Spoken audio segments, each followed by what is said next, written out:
the growing season is officially over, but that doesn't mean your yard work is over. Yeah, far from over. Time to get your plant and garden questions answered. Again, that number right now is 270-9933. Lisa Briggs ready to take those calls over at the Bruce Company. Lisa, how's it going?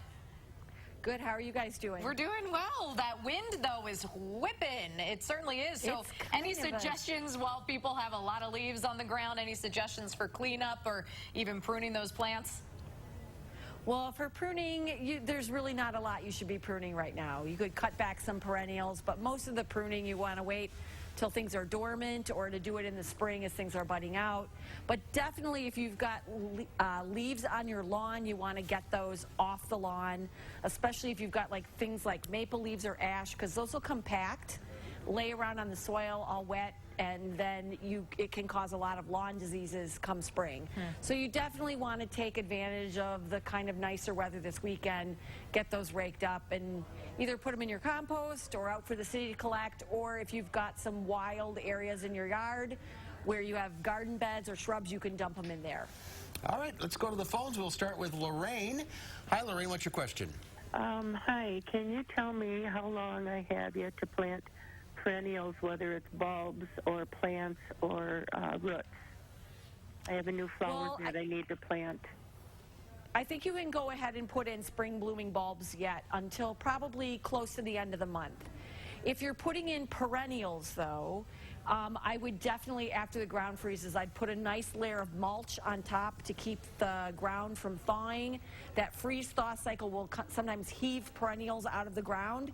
Once the roots are exposed, they're kind of toast if we have some really cold temperatures. So bulbs are fine, perennials are fine if you've got some extra, take some extra protective means later, you know, close to, I would say, Thanksgiving. Put some mulch down. Okay. All right, turn it over to Nancy in Watertown. Nancy, what's your question? Yes, I was wondering, I have a mum plant that I have, and I have it still in the pot. Now, how do I keep that till next spring? Well, if it is like one of the big cushy garden mums, the big cushion shaped with all the flowers, a lot of those mums are not really very hardy here. There are some hardy varieties, but they would be marked as a hardy mum. Oh. So you can plant it in the ground, and certainly if you do some winter protection, some boughs or something over it, it might come back next spring.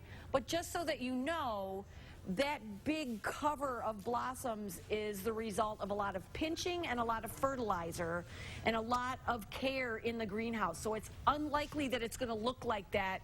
It'll look a little bit more straggly, like this one, where it's more upright, more stems, certainly a lot fewer blossoms. All right, turning it over now to Darlene in Spring Green. Darlene, what's your question? My question is, I have a Christmas cactus that's it's several years old, and it always bloomed every Christmas. And then I set it outside one summer, brought it back in, and I cannot get it to bloom for the last three years. Christmas cactus blossom or blooming is triggered by day length and also a little bit of a temperature change. So they're great outside in the summer, and even though you would want to bring most of your house plants in before the night temperatures get much below 48 or 49, Christmas cactus you can leave out a little bit longer. So maybe move it into a sunny room, like a bedroom, where you don't have lights on for long periods of time. It really needs to see that daylight shortening, and if you have it in a place with a lot of artificial light, a lot of times that will delay the flower bud production. All right, let's go to Judy in Lodi. Hi, Judy, what's your question? Well, I would like to know if I had brought in a huge mandevilla. It's like 6 feet tall, and I want to know where I have it, if I can cut it back. It's in full bloom. If I'm going to cut it back, if it's going to hurt it, or in the same way with the hibiscus. Okay, so mandevilla and hibiscus are going to need to be in the sunniest part of your house. And if they're in bloom, let them finish up.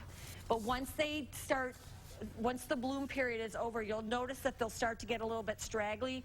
So you can go ahead and cut them back after the flowering period is done. Watch the watering, make sure that you don't overwater. They use a lot less water during the dormancy period.